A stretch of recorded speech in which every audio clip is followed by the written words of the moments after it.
ప్రభు పేరిట శుభాభివందనములు తెలియజేసుకుంటూ ఉన్నాను. ఈ దినము పండిత రమాబాయి సరస్వతి గారి గురించి మరి కొన్ని మాటలు తెలియచేయాలని నేను ఆశపడుతూ ఉన్నాను. ప్రతి ఒక్కరికి మరి కృతజ్ఞతలు. మరి ఈ దినము పండిత రమాబాయి గారి గురించి తెలుసుకోవాలని మరి ఆశతో ఉన్నటువంటి ప్రతి ఒక్కరికి మరి పూర్తిగా వినవలసిందిగా కోరుచున్నాము. ఈమె పండిత రమాబాయి సరస్వతి. ఈమె ఒక హైందవురాలు. 1858 నుండి 1922 వరకు ఈమె జీవించి ఉన్నట్లుగా మనము చూస్తూ ఉన్నాము. పూర్తి పేరు పండిత రమాబాయి సరస్వతి. జన్మస్థలము భారతదేశంలోని కర్ణాటక ప్రాంతము, కర్ణాటక రాష్ట్రము, మంగళూరు దగ్గర ఈమె యొక్క స్వస్థలము ఉన్నట్లుగా మనము చూస్తూ ఉన్నాము. తల్లిదండ్రులు అనంత శాస్త్రి లక్ష్మీబాయి, భర్త పేరు బిపిన్ బిహారీ. జననం వచ్చేసి 1858 ఏప్రిల్ 23, మరణము 1922 ఏప్రిల్. రక్షణానుభవం 30 సంవత్సరాల వయసులో ఈమె రక్షణ పొందినట్లుగా మనము చూస్తూ ఉన్నాము. సేవా ఫలితం వచ్చేసి విధవరాండ్రకు, దగాపడిన స్త్రీలకు శారదా సదన్ను స్థాపించి అందులకు, అనాథలకు, విధవరాండ్రకు, పతనమైన స్త్రీలకు సువార్తను బోధించి ముక్తి మిషన్ను స్థాపించను. బైబిల్ను మరాఠీ భాషలోనికి తర్జుమా చేసిన వ్యక్తి పండిత రమాబాయి. పండిత రమాబాయి సరస్వతిని ఇంకా తెలుసుకోవాలని చూసినట్లయితే మనము కర్ణాటక రాష్ట్రములో ఒక నిష్ట కలిగిన బ్రాహ్మణ కుటుంబంలో జన్మించిన వ్యక్తి ఈవిడ. ఈమె తండ్రి పేరు అనంత శాస్త్రి. బాల్యము నుండి రమాబాయి తండ్రితో అనేక పుణ్యక్షేత్రములకు వెళ్ళుచుండేది. 12 సంవత్సరాల వయసులోనే 18,000 శ్లోకములు కంఠోపాఠంగా చెప్పగలిగినందున ఈమెకు కూడా పండిత అను బిరుదునిచ్చి సత్కరించడం జరిగింది. ఈమె 6 సంవత్సరాల పరిధిలో తనకు అత్యంత ప్రియులైనటువంటి 5 వ్యక్తులను పోగొట్టుకున్నది. కరువులో, అప్పుడు ఆనాడు కరువు వచ్చిన సమయంలో తల్లి, తండ్రి, సహోదరుడు చనిపోయినట్లు చూస్తూ ఉన్నాము. వివాహమైన 19 మాసాల్లోనే కలరాకు గురి అయి భర్త కూడా మరణించినట్లుగా మనము చూస్తూ ఉన్నాము. అంతేకాదండి, కన్న కుమార్తె కూడా మరణించింది. ఇంకా ఏకాకిగా మిగిలిపోయిన ఈ పండిత రమాబాయి అనేక పుణ్యక్షేత్రాలు తిరిగి కూడా ఏంటి ప్రయోజనము, నాకు ఎవరూ లేకుండా నేను ఒంటరిగా మిగిలిపోయానే, దేవుడు అనేవాడు ఉన్నాడా అనేది ఆమె ఆలోచిస్తూ డిప్రెషన్లోకి వెళ్ళిపోయింది. ఒంటరి జీవితాన్ని ఆమె చాలా కృంగదీసినట్లుగా మనము చూస్తూ ఉన్నాము. ఆ సమయంలో హిందూ మత గ్రంథ సారాంశము బాగుగా ఎరిగి ఉండి మనశ్శాంతి లేనిదై జీవితంపై విరక్తి చెందింది. భారతదేశపు స్త్రీల అభ్యున్నతి కొరకు ఏదో చేయాలనే పట్టుదలతో రమాబాయి కొన్ని విద్యార్హతలని, శిక్షణను పొందాలనే ఆశతో ఇంగ్లాండ్ వెళ్ళింది. అక్కడ చర్చ్ ఆఫ్ ఇంగ్లాండ్ సోదరుల ద్వారా క్రీస్తు ప్రేమానగా ఎటిదో ఆమె చవిచూచి భారతదేశపు స్త్రీల పతనావస్థను క్రీస్తు ప్రభువే మార్చగలడని నమ్మింది. యేసుని అడుగుజాడలలో నడవాలని నిశ్చయించుకొని బాప్తిస్మకు కూడా పొందినట్లుగా మనము చూస్తూ ఉన్నాము. అలాగూ ఆమె ఇంగ్లాండు, అమెరికా దేశములు తిరిగి మరలా భారతదేశము చేరెను. అయితే ఆ తరువాత క్రీస్తు ప్రభు శిలువలు బలి అయి తన స్థానమును తీసుకొనినని, తనకు రావలసిన పాపశిక్షను ఆయన భరించినని తెలుసుకొనెను. ఆయన యందల విశ్వాసమును బట్టి క్రీస్తు రక్తము చేత శుద్ధీకరించబడి పాప క్షమాపణ, రక్షణ నిశ్చయతలను పొంది శాంతి సమాధానములు సంపాదించుకొని లోతైన ఆధ్యాత్మిక అనుభవాన్ని పొందెను. క్రైస్తవ మతాన్ని ఎరిగాను, కానీ ఆ మతానికి జీవనాడి అయిన క్రీస్తును ఇప్పుడే రుచి చూసి తెలుసుకున్నానని గొప్ప సాక్ష్యం ఇచ్చిన వ్యక్తి పండిత రమాబాయి సరస్వతి. అలాగే నెల్సన్ గ్రేగ్సన్ అను బోధకుడు నేను క్రీస్తుతో కూడా సిలువ వేయబడి ఉన్నాను అను విషయమును గూర్చి బొంబాయిలో చేసిన ప్రసంగం ఆమెను మొదట ఇన్స్పైర్ అయినట్లుగా మనము చూస్తూ ఉన్నాము. ఆమె హృదయమును కదిలించినది. తర్వాత వచ్చేసి పరిశుద్ధాత్మ ప్రసన్నత ఆమెకు కలిగెను. యేసుక్రీస్తు మూలముగా రక్షించబడితిని అనుటకు ఎలాంటి సందేహం లేదని ఆమె నిశ్చయించుకొనెను. తన రక్షణ సాక్ష్యము ద్వారా ప్రారంభంలోని 15 మంది ఆత్మీయ పిల్లలను పొందెను. ఒకనాడు ఉదయకాలము ప్రార్థించుచుండగా పరిశుద్ధాత్మావేశము వలన 125 మందికి రక్షణాశ్రయం ఇవ్వవలసిందిగా ప్రభువుచే ప్రేరేపించబడినదై ఆమె దేవుని యొద్ద ప్రార్థించి ఆయన యొద్ద నుండి వాగ్దానములను పొందుకున్నది. ఈమె జార్జి ముల్లర్ స్థాపించిన అనాథ ఆశ్రమములను దేవుని మీద విశ్వాసముతో చేయుచున్న ఆయన సేవను చూసి శక్తి చేతనైనను బలము చేతనైనను కాక నా ఆత్మ చేతనే ఇది జరుగును అను మాటల యందు విశ్వాసముంచి 1889లో విధవరాండ్రకు జీవితంలో కాలుజారి దగా పడిన స్త్రీల కొరకు శారదా సదన్ను స్థాపించెను.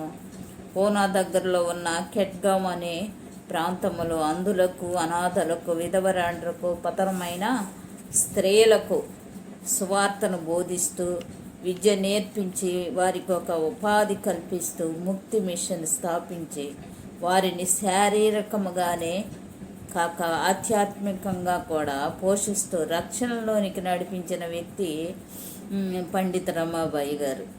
సామాజికంగా త్రోసివేయబడిన పతితులైన స్త్రీలకు తల్లిగా, స్నేహితురాలిగా, గురువుగా ఉంటూ వారిని ఆదరిస్తూ సలహాలు ఇస్తూ మంచి శిక్షణను, ఆధ్యాత్మిక బోధనను ఇచ్చుచుండెను. ఆమె ప్రేమను, సానుభూతిని అనుభవించిన స్త్రీలు ఆమెలో క్రీస్తును చూడగలిగిరి. ఎంత గొప్ప సంగతి అండి! మనలో క్రీస్తును చూడాలంటే ఆయనకు మాదిరిగా మనము ఎప్పుడైతే జీవిస్తామో అప్పుడే మనము క్రీస్తు బిడ్డలమని గుర్తిస్తారు. అంతేకాని ఒకరోజు ధ్యానము, ఒకరోజు ప్రార్థన కాదండి. ప్రతిదినము నిత్యము ఆయన మార్గంలో నడవాలి, ఆయన పరిశుద్ధత కలిగి జీవించాలి. అప్పుడే మనలను కూడా క్రీస్తు వలె మనము తన బిడ్డలై ఉన్నందుకు వారు గుర్తిస్తారు. అప్పుడు గుర్తింపు వస్తుంది సమాజంలో. అంతేకాని మనంతటా మనము మన ఇష్టానుసారము మన స్వనీతిని ఆధారం చేసుకొని జీవించేవారు ఎప్పటికీ క్రీస్తు వారు కాలేరు.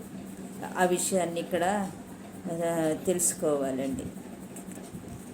పండిత రమాబాయి ఎద్దుల బండిలో పరిసర గ్రామాలకు వెళ్ళుచు అనేకులకు క్రీస్తు సందేశాన్ని ఇవ్వడమే కాక పేదలను ఆదరించి పరామర్శించేది.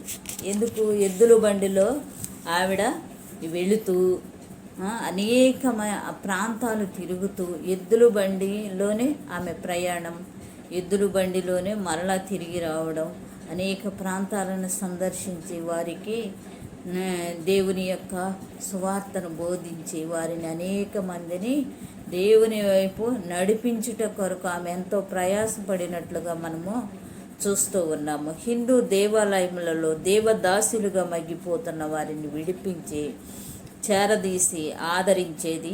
అట్టి వారికి చేతి పనులను నేర్పి వారిని వారే పోషించుకొనున్నట్లు చేసేది.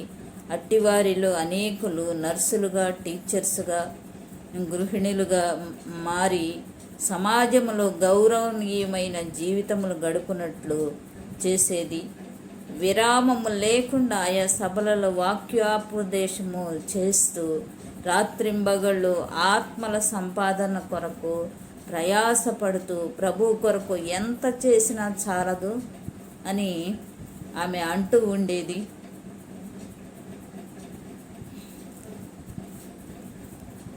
ఆమెకు ఒక బైబిలు, కొన్ని వస్త్రములు తప్ప మరేమీ లేవు. అయినను ప్రభు ఐశ్వర్యవంతుడని, ఆయన ధనాగారము సదా నిండియుండునని, తన బిడ్డలకు అవసరమైన వాటినన్నింటినీ ఆయన పంపగలడని విశ్వసించి విశ్వాసముతో జయము పొందెను. ఎంత గొప్ప సంగతి అండి! ఆమె విశ్వాసమే ఆమెను కాపాడినట్లుగా మనము చూస్తూ ఉన్నాము. నీతిమంతుడు విశ్వాస మూలముగా జీవించునని బైబిల్ వాక్యము సెలవిస్తూ ఉందండి. అలాగే ఈమె కూడా పండిత్ రమాబాయి గారు కూడా విశ్వాసముతో జీవించినట్లుగా మనము చూస్తున్నాం. విశ్వాసములో జయము పొందిన అని మనము ఇక్కడ తెలుసుకున్నాము. ఈమె భాషాంతరిక వీరులలో ప్రథమ స్త్రీ. ఈమె చేసిన గొప్ప పని బైబిల్ గ్రంథమును మరాఠీ భాషలోనికి తర్జుమా చేయుట. దానికై దాదాపు తన జీవిత కాలమంతయు ఖర్చు పెట్టెను. అందుకై హెబ్రీ, గ్రీకు భాషలను నేర్చుకొనెను. ప్రతిదినము ఉదయం 4 గంటల కంటే ముందుగా లేచి ధ్యానము, ప్రార్థన, తర్జుమా మున్నగు కార్యముల యందు మునిగి ఉండేది. ఈమె శక్తి సామర్థ్యములకు రహస్యము వాక్య ధ్యానము, ప్రార్థనలే కారణము. ఆశ్రయములో ఉన్నవారికి క్రీస్తును గూర్చి ప్రకటింపక మునుపు వారి కొరకు మహావేదనతో ప్రార్థన చేయుచుండేది. ఈమె కల్వరి ప్రేమతో నిండి ఉండేది. ఒకసారి ఈమె చేసిన శక్తిగల ప్రసంగమును బట్టి విక్టోరియా రాణి కదలించబడినది. ఈమె ఆశ్రయములో 300 మందిని పోషించు భారము 1500 మందికి పెరిగెను. వీరందరికీ భోజన, వస్త్ర సదుపాయాలను ఏర్పాటు చేయుటయే కాక వారిని క్రీస్తు కొరకు తర్ఫీదు చేయుచుండెను. రమాబాయి విశ్వాసము విషయములో పలు విధములుగా పరీక్షింపబడెను. క్రీస్తు కొరకు శ్రమను అనుభవించి విశ్వాసముతో జయించి చివరిగా 1922 ఏప్రిల్లో తన 64వ ఏట పండిత రమాబాయి ప్రభువునొద్దకు వెళ్ళిపోవడం జరిగింది. రమాబాయి మనస్సు, దృష్టి మనుషుల మీదను మిషనరీల మీదను కాక ప్రభు అయిన యేసుక్రీస్తు మీద ఉండుట వలన ఈమె తాను స్థాపించిన రక్షణాశ్రమమును దిగ్విజయముగా కొనసాగించెను. ఇప్పటికీ 82 సంవత్సరముల క్రిందట ఈమె లోకమును విడిచినను ఈమె స్థాపించిన ఆశ్రమం ఇంకను అనేక మందికి ఆశ్రయ స్థానముగానున్నది. ఆమె మరాఠీ భాషలో వ్రాసిన అనేక క్రైస్తవ భక్తి గీతాలు ఈనాటికి వాడుకలో ఉన్నవి. ఆమెలో ఉండిన ప్రేమ, భారము, విజ్ఞాపన, ప్రార్థన, వేదన నేడు మనకు మాదిరిగా ఉన్నవి. అంతేకాదు మనము కూడా విశ్వాసముతో క్రీస్తు కొరకు గొప్ప కార్యములు చేయుటకు మనము పురికొల్పబడి భారము కలిగి సువార్త సేవకులను అనేక మందిని తయారు చేసి దగాపడిన స్త్రీలను మరియు అనేక మంది స్త్రీలను చేరదీసి ఏ రీతిగానైతే పండిత రమాబాయి గారు ఆమె భారము కలిగి వారిని తయారు చేసిందో, వారి కాళ్ళ మీద వారు నిలవబడినట్లుగా వారిని తయారు చేసి క్రీస్తులో కూడా నిలవబెట్టగలిగింది అని అంటే ఆమె యొక్క శక్తి. ఆత్మపూర్ణులైన వారు దీవింపబడుదురని వాక్యం సెలవిస్తూ ఉంది. అంతేకాదండి, అలాగే ప్రభు అయిన యేసుక్రీస్తు నామములో జీవించే నీతిమంతుడి విశ్వాస మూలముగా జీవించిన ఆ విశ్వాసమే ఆమెను నిలువబెట్టింది. ఈనాటికి ఆమె చేసిన కార్యములు అనేకమని మనము తెలుసుకొనుచున్నాము. అంతేకాదు ఇప్పటికీ ఆమె స్థాపించిన ఆశ్రమములు నడుపబడుచున్నవి అంటే అతిశయోక్తి కాదు. ప్రియులారా, మనందరము కూడా స్త్రీలమై ఉన్నాము. అంతేకాదు మనకు తోచినది, మనకు దేవుడు ప్రేరేపించిన కొలది మనము ఏమి చేయగలమో దానిని ప్రభు కొరకు చేద్దాం. అటువంటి కృప ధన్యత మనందరికీ దేవుడు కలుగజేయునుగాక. ఆమేన్. ప్రభు యేసుక్రీస్తు నామములో అందరికీ వందనములండి.